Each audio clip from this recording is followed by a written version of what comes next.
The J10 is the first generation of the Nissan Qashqai, made between 2006 and 2013, with a good facelift in 2009.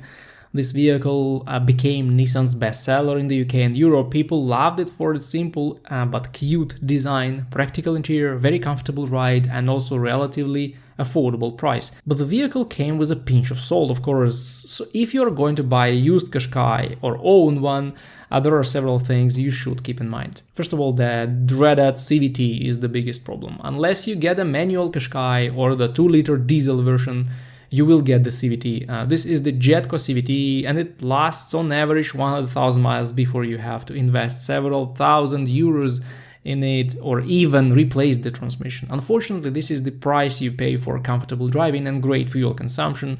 The 2-liter M9R diesel engine came with the 6-speed conventional automatic transmission, and those seem to be much more reliable than the CVT. If I were buying a used Qashqai, I would either get the manual gearbox or that 2-liter diesel with a proper automatic transmission. But the good news is that all engines are very good and long-lasting.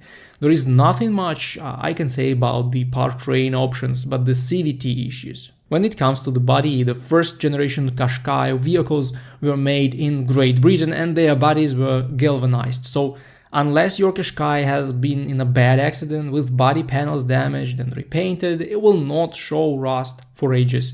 Owners claim that the windshield is made of too soft material and it's very easy to get a chip or a dent with a small stone when driving at high speed. One of the common issues is fog in headlights. This happens because of bad headlight sealing and it's hard to repair. Fogged headlights will lose their efficiency and you will hardly see the road at night, so this may eventually be an expensive repair, given that the new headlights are not going to be cheap at all.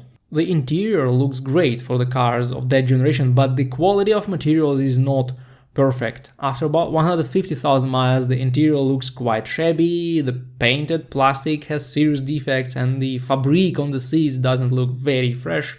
But still, if the Qashqai is looked after carefully, it will look good inside even after 15 or 17 years in service. There are tons of minor electrical issues reported on forums that are cheap to fix but sometimes hard to locate. So if you own an old Qashqai, you'd better get acquainted with a good car electrician to be able to speak with them and get advice on what to look at when something is glitching in your car. The suspension and steering seem to be quite good and simple to repair without any extremely expensive parts. The biggest problem is with the power steering that keeps throwing errors and warnings at high mileage. But overall, the suspension may be considered reliable, especially if you live in an area with good roads and don't go off-roading in your Qashqai.